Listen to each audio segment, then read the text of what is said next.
So we've been talking about mode mixture for a while now, and along the way we've had to address sort of the elephant in the room, and that's whether or not a piece is modulated or not.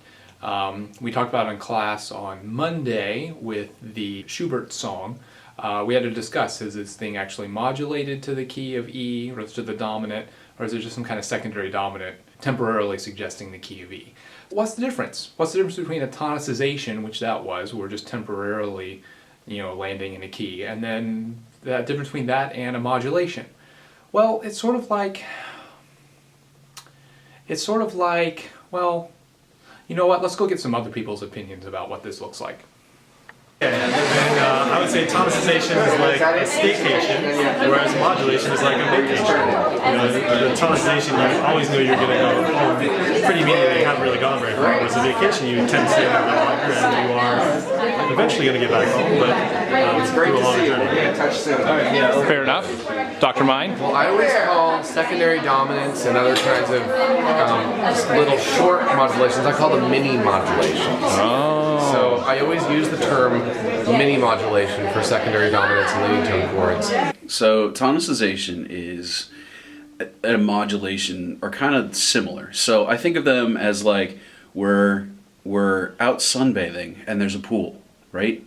And some of us really like to get in the pool and like play around and get nice and cool. And others like to kind of sit on the edge and dangle their feet. So the feet danglers, I think of those as tonicizations. They're just like stepping in the pool and then they're getting out because they like the sun, they like the heat, right? So when we've tonicized something, we're just sort of like a quick like 5-1 motion and then we're back out.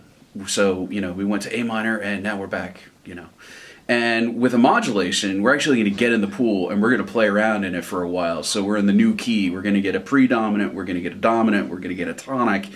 And then we might decide that we're going to get back to the home key. Maybe through a sequence or something else, So that's my analogy. So you've heard it here. Tonicization equals feet danglers. Feet danglers. Perfect. I would say a tonicization is like staying at a hotel for a couple of days, but a modulation is like moving in all your stuff. Yeah. I like the idea of moving somewhere and just the commute is tonicization. A tonicization, if you do it discreetly as 1 or 2 chords, then I never have to show another language. Right. Right. Maybe you say 5 of 5, and that's right. That's not really another language. That's still right. That's still worshiping your tonic as God at all times. Right. Well, the region actually considers false gods. That's true. Yeah. A temporary false idol is in your midst. Religion, yeah. A temporary false idol. Yeah. False sun. Yeah. Right. And so there they both are. As I look at a score, I think the difference for me is tonicization is temporary. It's very short, whereas a modulation, not only do you go into a different key, but you stay there. Maybe it's like getting off the interstate and then deciding to pull right back on instead of taking the exit and hopping on a new highway. I like it. Yo. So there are some differing opinions about the difference between a modulation and a tonicization. Let's see, we had feet dangling in a pool, vacation versus staycation, a mini modulation to talk about a tonicization, so implying a shorter span of time for that.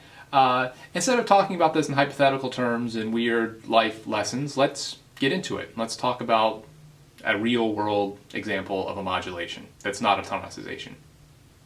Okay, so here is Mozart's Piano Sonata K333. This is in the anthology, by the way, if you want to play along at home, on page 181. So we're going to listen to this first, and as we listen to it, this piece is going to modulate. Obviously it starts in a key with that number of flats, and then eventually is going to go someplace else. But let's just listen to the first little bit of this, and then we'll go from there.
So from the beginning, it's pretty clear we are in B flat major, not only by the key signature, but all of the harmonies here suggest B flat major as well. Even leading up to a nice 5-1 in B flat major. It's arpeggiated here, but we can understand this as an authentic cadence in B flat. Going forward, we get a repeat of the same theme from before. It's down an octave, but we think things are going to go along the same way. But then this happens. Introduction of E natural. Now, E natural here is not the first time we've gotten E natural. We've seen it as an accidental as far back as measure 4. We can see it in measure 6 as well. But notice immediately after those E naturals, E flat comes back. This is the first time we get an E natural that persists, and that's our first clue. Now, normally, we're in the key of B flat. We would see E natural and immediately think, Phi, secondary dominant. And in a way, that's sort of what's happening here. Notice the harmony here, C, E natural, G, B flat. Well, that's 5-7 of 5. But the issue here is that in addition to this 5-7 of 5 going to 5 in this bar, we keep going. E natural stays. E flat never comes back. And we go forward and forward and forward until, quick turn of the page, and I'll even zoom in on this part here so that we're all on board with what's happening here. Half cadence. Half cadence on a C major triad. So that's a half cadence if we're in the key of F, which is the dominant of the original key we started in. So at some point during the intervening measures here, we have modulated from the key of B flat to the key of F. Now, how did we do that? Well, one of the easiest things we've done here, as you can see, is we've introduced E natural. We introduced E natural as a secondary dominant of the dominant, 5 of 5. But instead of immediately turning around and going back to E flat, we keep E natural, and we keep going through with E natural until we finally get a half cadence in the new key, and then we keep going. Now, F is our new tonic, and we hear it as tonic.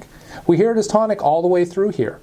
And we keep going through the exposition of the sonata until we finally get a conclusive cadence in F.